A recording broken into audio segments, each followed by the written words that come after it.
Verse 14. Then the Lord said to Moses, write this as a memorial in a book and recite it in the ears of Joshua, that they will utterly blot out the memory of Amalek from under heaven. Right, so the next thing is now they need to write things down. Here we see an interesting thing. Like people say, oh, these guys were just oral culture. They had no writing. They could not write. They had no paper. They couldn't write anything down.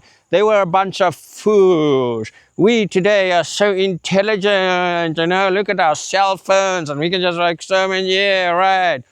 Oh man. Ooh.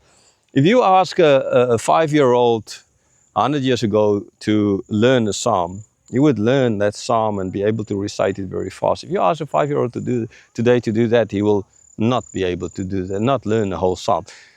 People 100 years ago could speak a number of languages. Yes, I know certain cultures today as well, but theologians of 100 years ago, or 200 years, 300 years ago, could speak so many more different languages than theologians, so-called theologians these days can do. People who think that, no, we are the theologians, and those guys out there living in the mountains, telling other people of God, they're not theologians because they know nothing. Remember, theologians is the knowledge of God. So when you share something about God, then you know something about. So you, like R.C. Sproul said, everyone is a theologian ultimately. Okay, so yes, no, I'm totally against this idea that we are so brilliant today because there are cell phones. Does a cell phone make us intelligent? No, we need AI these days to do everything for us. We can't think anymore. Oh, yeah, so no. I mean, here it states they had to write it as a memorial. It's not stated how. Sure, they had no paper around, okay? Papyrus and all of that, papyri, and well, rocks. They could carve things out or whatever, whichever way. I mean, they had a way because it's written that they need to write this down and not just write it down. Why is it? That this needs to be a reminder to Joshua. Why? Because Joshua is going to lead them further. Here Joshua is already being prepared for what is going to lie ahead because God knew. Remember Joshua, Jesus, same name, Hebrew. Okay, and so yeah, the memory of Amalek will be totally blotted out from under heaven. Well, yeah, I know the Amalekites and the memory being blotted out from heaven. You know, there are lots of nations and people on this planet whose memory has been blotted out from existence. Everyday languages, old languages die. It's just kind of this, so many languages dying, animals dying, everything dies all the time. My nation, my language is 100 years old, my mother tongue that is. Languages come and go, people come and go. That's kind of that.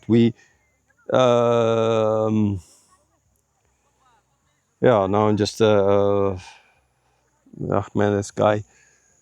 I mean, the Mongols of the past came, and they're still Mongolia still exists, but their extent of their country is not nearly as it was then. There are other people groups throughout the ages who totally disappeared. We know nothing about them. We dig up some stuff and we learn something. There were other peoples. We haven't like who the heck they were. So, yeah, people come and go. Why I'm getting just this whole idea of this massacre again, this evil God now going to blot out everything. These guys deserve to be blotted out because of their evil plans. God didn't start this war. They started the war ultimately. They came and they fought with the Israelites. So this is just judgment on them, not unjust judgment. If they didn't do this, then they would not have been blotted out. Their choice. They made the wrong choice. Understandably, they followed with what they wanted against God. So it's not an evil God. This is right judgment.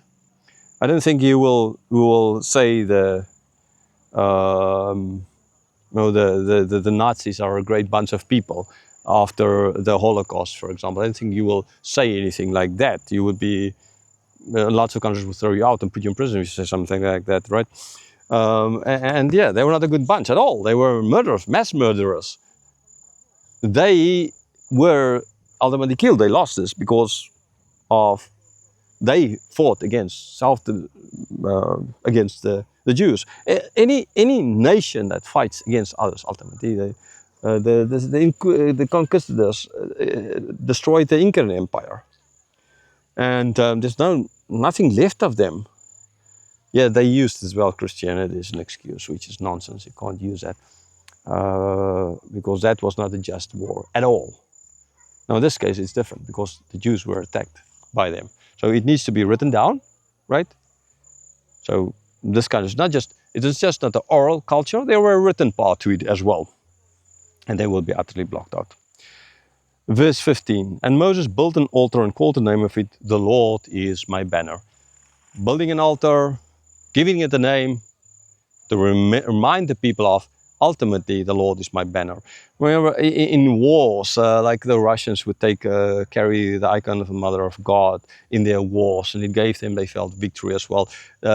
Constantine, he took the sign of the cross for his soldiers, so they walk with the banner of the cross, and in that way, no, yeah, I would not kind of say that, not in a attacking war, again in a rightful war, in a just war, protection war maybe, but not in that kind of a war, because I just don't like it. I mean, I don't even like just plain the idea of all these symbols that we have. Works need to be our symbols and not all these. I mean, so many rock stars who totally hate God, atheists wear crosses. Does that say anything?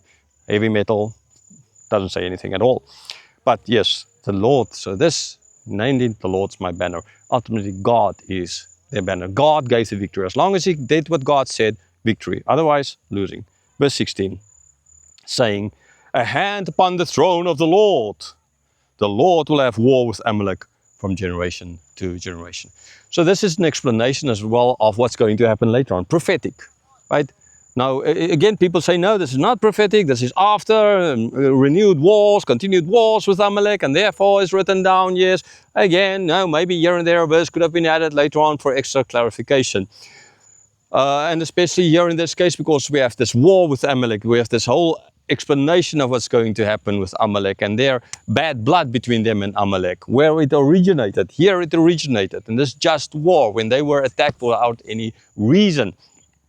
Now, so in that sense, yeah, okay, it's like the previous chapter. There's verses in the end to conclude the whole idea of the manna, where it came from and how long they ate it. But now in this case, this is, it might be, and again, people say, yeah, but Joshua, why Joshua? How would they?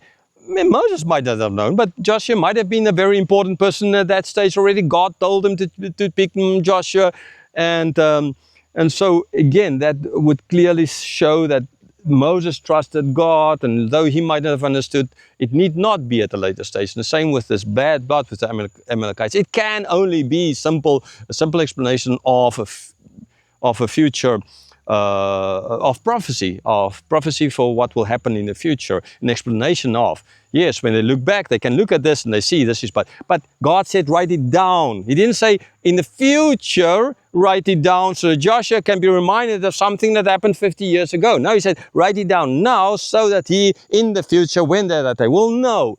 Okay, so in this case, I would say, well, in the previous chapter, sure, it's kind of clear that that verse most likely had to be added at the later stage, while in this case, because it had to be written down now, and that would then sort of imply that the now is now, right? And it is then a future prophetic voice to explain later on, when Joshua hears this over and over and over and over again, to understand that where this whole problem started was then when the Amalekites attacked them in an unjust way.